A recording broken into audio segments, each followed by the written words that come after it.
नमस्कार। कभी कभी ऐसा लगता है ना कि दुनिया भर में जो अलग अलग खबरें चल रही हैं वो असल में एक ही बड़ी कहानी के छोटे छोटे हिस्से हैं। तो बस आज हम इसी पहेली के टुकड़ों को जोड़ने वाले हैं। तो चलिए सीधा इस सवाल से ही शुरू करते हैं। सुनने में ये दोनों बातें बिल्कुल अलग लगती हैं, है ना? पर यही सवाल हमें वो छुपे हुए धागे दिखाएगा जो पूरी दुनिया को एक दूसरे से जोड़ते हैं। तो हमारा पहला पड़ाव है एक गतिशील दुनिया। चलिए इस बड़ी सी ग्लोबल पजल के पीसेस को एक एक करके समझना शुरू करते हैं। तो सवाल ये है कि ये पावर, ये शक्ति आखिर आती कहाँ से है?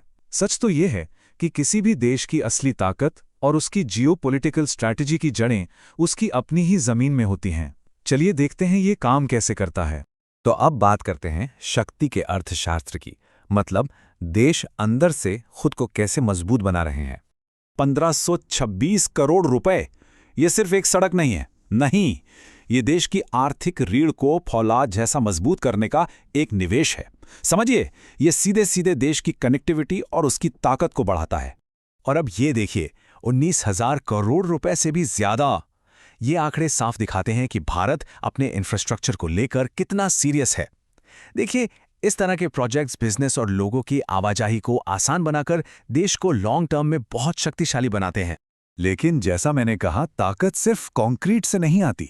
ये स्कीम देखिए, ये भारतीय कंपनियों को ग्लोबल स्टेज पर अपनी पहचान बनाने में मदद करती है, जिससे देश की इकोनॉमिक रीच और उसका दबदबा दोनों बढ़ते हैं। तो ठीक है, देश के अंदर ताकत बनाना तो कहानी का एक हिस्सा हो गया।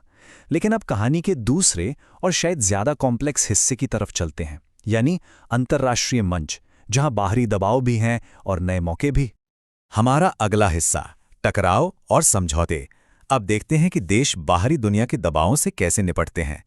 ईरान का केस देखिए, ये एक बहुत अच्छा उदाहरण है। वो एक ही वक्त में दो मोर्चों पर लड़ रहा है। एक तरफ देश के अंदर विरोध प्रदर्शन और आर्थिक संकट है, और दूसरी तरफ बाहर से ताकतवर देशों की सीधी धमकियां मिल रही हैं।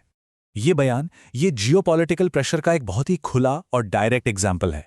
ये हमें दिखाता है कि फॉरेन पॉलिसी कितनी ज्यादा टकराव वाली भी हो सकती है, जहां सिर्फ शब्दों से ही जंग का मैदान तैयार हो जाता है। लेकिन फॉरेन पॉलिसी का मतलब हमेशा टकराव नहीं होता। इसका एक और बहुत पावरफुल टूल है जो अक्सर पर्दे के पीछे और शांति से काम करता है, और वो है डिप्लोमेसी, यानी कूटनीति। ये सॉफ्ट पावर का एक क्लासिक उदाहरण है। यहाँ ताकत हथियारों से नहीं, बल्कि आपसी सम्मान और सहयोग से दिखाई जाती है। इस तरह के छोटे छोटे कदम भी पड़ोसी देशों से रिश्ते मजबूत करते हैं और भरोसे का माहौल बनाते हैं। और अब हम आते हैं अपने आखिरी हिस्से पर, इन सारे ग्लोबल डॉट्स को कनेक्ट करने पर। चलिए अब देखते हैं कि ये सारे अलग अलग टुकड़े मिलकर 21वीं सदी के पावर प्ले की पूरी तस्वीर कैसे बनाते हैं। तो ये सब आपस में जुड़ा कैसे है, ये टेबल इसे बिल्कुल साफ कर देती है। देखिए, भारत की हाईवे परियोजनाएं उसकी आर्थिक नींव को मजबूत करती हैं, और इसी ताकत से उसे बांग्लादेश जैसे पड़ोसियों के साथ डिप्लोमेसी करने का आत्मविश्वास मिलता है। दूसरी तरफ ईरान की अंदरूनी अस्थिरता उसे अमेरिका जैसे देशों की चेतावनियों के सामने और भी कमजोर बना देती है। ये सब मॉडर्न जियोपॉलिटिक्स के अलग अलग लेकिन एक दूसरे से जुड़े हुए चेहरे हैं। तो इस पूरी बातचीत का सबसे बड़ा सबक क्या है? सबक ये है कि महाराष्ट्र में जो हाईवे बन रहा है और वॉशिंगटन से जो चेतावनी आ रही है, ये दोनों असल में एक ही सिक्के के दो पहलू हैं।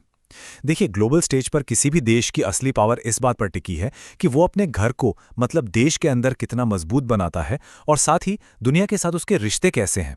दोनों ही चीजें एक साथ चलती हैं। तो इस सवाल के साथ आज की बात खत्म करते हैं कि 21वीं सदी के इस पावर गेम में असली संपत्ति क्या है। क्या ये सड़कों का कंक्रीट है, बाजार की करेंसी है, या फिर देशों के बीच की बातचीत?